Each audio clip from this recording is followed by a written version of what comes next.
Gente, o aumento das tarifas de importação dos Estados Unidos para produtos brasileiros pode impactar diretamente a receita de exportadores e pressionar ainda mais as empresas que já enfrentam várias dificuldades financeiras, né? E nesse cenário cresce a preocupação com o aumento nos pedidos de recuperação judicial no campo. É justamente sobre esse assunto que a gente fala agora com o advogado Euclides Ribeiro, que já está aqui ao vivo com a gente. Euclides, bem-vindo, bom dia. Muito bom dia. Bom dia a todos os amigos da AgroMais. Bom dia, Valterno. Bom dia, Carolina. Prazer estar aqui com vocês para falarmos aí do nosso agronegócio. Obrigada pela disponibilidade em estar aqui ao vivo com a gente no Agromanhã. Então, o tarifaço pode elevar os pedidos de recuperação judicial, é isso? Pode. Nós já estamos enfrentando um aumento muito grande em virtude de todos os problemas que estamos passando. Para vocês terem uma ideia do que vem acontecendo aqui no Brasil, em 2021 nós tivemos 13 pedidos de recuperação. Em 22 nós tivemos 20. Em 23 fomos para 127.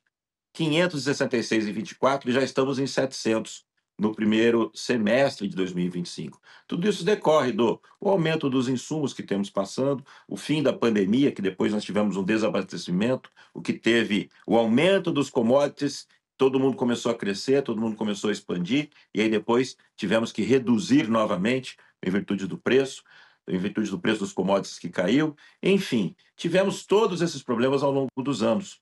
Mas, principalmente, nós temos um alento, porque a recuperação judicial passou a ser uma ferramenta de reestruturação para todos aqueles que vêm sofrendo no agro.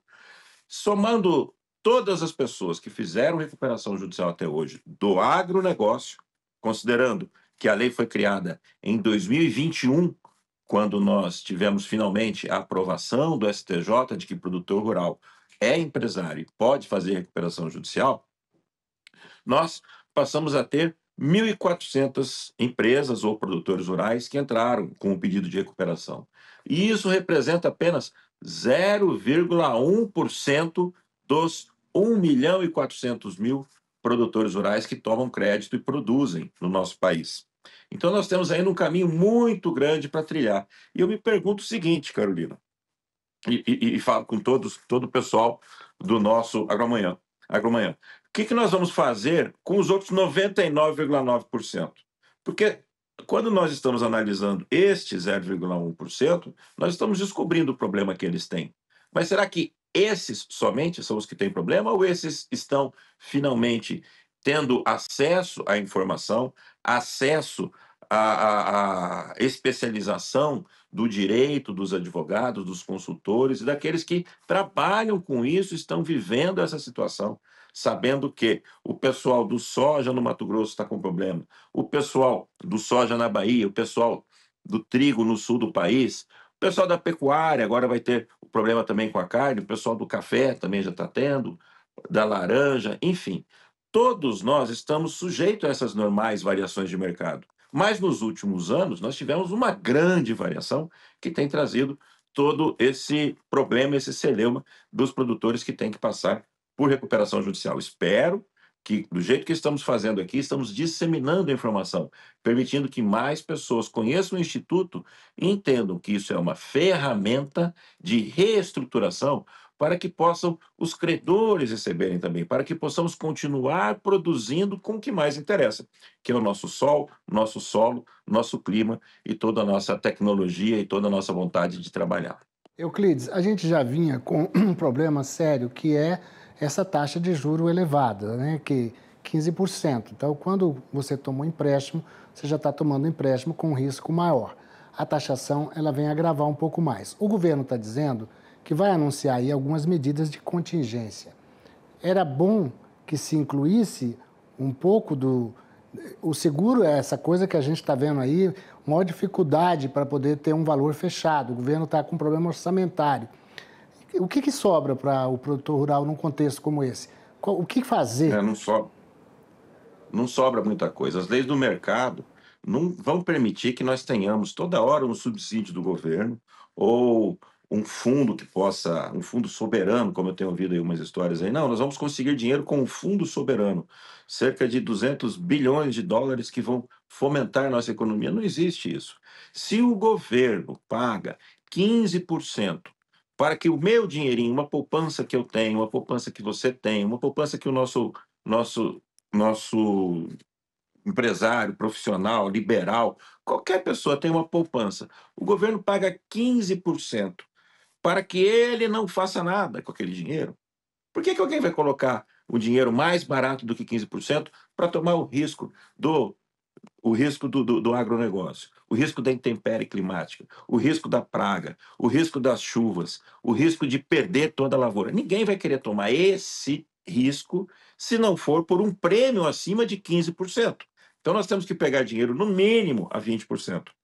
E não tem agronegócio que se sustente pagando 20% de prêmio de resultado para quem o financia, e isso daqui não vai funcionar no Brasil, não funciona na China, não funciona na Europa, não funciona nos Estados Unidos, não funciona em nenhum lugar do mundo ter que pagar 20%, 15% mais o spread bancário para o financiamento de uma safra. Então não adianta a gente falar, não, o governo vai subsidiar, o governo vai criar uma plataforma que permita que nós securitizemos todas essas dívidas. Isso é muito pontual para uma intempérie climática, como aconteceu no Rio Grande do Sul 2 anos atrás, com as chuvas, para algumas poucas pessoas, mas nós não temos uma estrutura para financiar e para fomentar este agronegócio, como nós vimos fazendo a juros de 15%.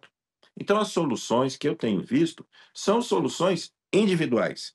Você está com problema, conheça suas dívidas, conheça os seus números e vá falar com alguém que conhece da lei, que conhece da forma de fazer essa reestruturação dentro da sua comunidade. Mato Grosso tem lá uns grandes advogados prontos para poder atender. Mato Grosso, vou falar de Sorriso, vou falar de Sinop, vou falar de Tangará, vou falar de Nova Mutum, vou falar de Lucas do Rio Verde, falar de Rondonópolis, falar de Primavera, falar de Alto Garças, falar de Cáceres. Todos esses locais nós vamos ter grandes advogados e bons. Não procure eu, não. Procure o seu próximo aí para poder você entender como resolver o seu problema individualmente. Não fique esperando o governo fazer, porque o governo não vai conseguir atender a essa demanda, já que ele está pagando juros de 15% para quem quiser colocar dinheiro que não seja no agro. Como é que ele vai falar? Não, agora coloca aqui no agro. Não tem jeito. Enfim, a solução passa individualmente por cada produtor rural conhecer os seus números, os seus problemas e procurar o aconselhamento dentro da sua comunidade, dentro da sua cidade, da comunidade jurídica, da comunidade local que possa te ajudar. Esse contexto difícil que você narrou, a expectativa é de que, e a gente tem ouvido aqui o pessoal das associações, a ProSoja, a Bramilho, vá devagar, o preço de insumo está caro, né? A lucratividade cada vez menor, basta ver a arroba do boi, e aí o que acontece? A gente não vai ter, a gente vai colher ainda uma super safra esse ano, mas para o ano que vem, porque o agro tem essa coisa, a gente acha que é só a safra de agora, mas quem entende sabe que você já pensa no ano que vem. Planeja muito antes. Planeja muito antes. O que você planeja para o ano que vem? Os insumos, muitos deles já estão comprados, já estão dentro da fazenda, para poder ser lançado agora no plantio do soja no Mato Grosso, principalmente no Mato Grosso e na região do Centro-Oeste. Mas sem lucro dessa produção, de que adianta produzir tanto? Nós estamos cavando um buraco maior para depois termos que nos estruturar. E tem uma coisa que fala que é o viés da sobrevivência. Quando os aviões voltavam da guerra, vamos pensar rapidinho aqui numa parábola aqui para a gente entender bem. Quando os aviões voltavam da guerra, Segunda Guerra Mundial, as pessoas ficavam olhando e falaram: olha, os tiros estão vindo todos aqui no charuto.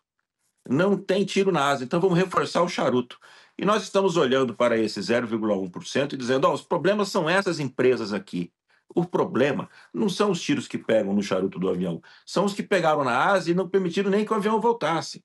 São esses 99,9% daqueles aviões e dos produtores rurais que estão passando por problemas, tanto quanto o 0,1%, que veio fazer a recuperação judicial, e não estão se dando conta disso. E não estão tomando as medidas que precisam para poder se reestruturar individualmente. Nós vamos ter agora, a safra vai ser boa, não tenho dúvida disso, porque o clima tem ajudado. O nosso sistema, que a parte que Deus nos dá, graças a Deus, está indo muito bem. Então, nós continuamos trabalhando, nós continuamos com sol, nós continuamos com chuva, continuamos com tudo que nós precisamos para produzir. O que nós não estamos conseguindo acertar é a forma econômica de fazer com que essa produção seja suficiente para poder dar resultado para aquele que financia e precisa receber também os juros dele, como também para aquele produtor, para que ele continue produzindo. Seja por causa da tecnificação das máquinas, pelo aumento dos insumos, pelo preço baixo atual dos commodities, ou por qualquer outro fator, economicamente nós não estamos conseguindo fechar essa conta. Então a produção, Walter, vai ser muito boa. Eu não tenho dúvida que nós vamos conseguir produzir, já estamos produzindo e vamos conseguir entregar safra recorde em volume. Mas de que adianta se esse volume aumentou o tamanho do buraco da dívida de todos nós? Não só do 0,1% que fez, mas dos outros 99%, que estão tomando tiro na asa e não estão conseguindo nem saber da onde que estão vindo esses tiros aí para poder se reestruturarem. Euclides, obrigado. Fica aqui a dica, então. Cada produtor trata individualmente seu problema, conversa com o advogado, tem que conversar com o banco e tentar sobreviver. Não há outra alternativa. Obrigado, Euclides, pela sua explicação aqui. Muito obrigado. Obrigado, Carolina. Obrigado, Walter. Bom dia para todos nós. Amém. Amém. Obrigada, para você também.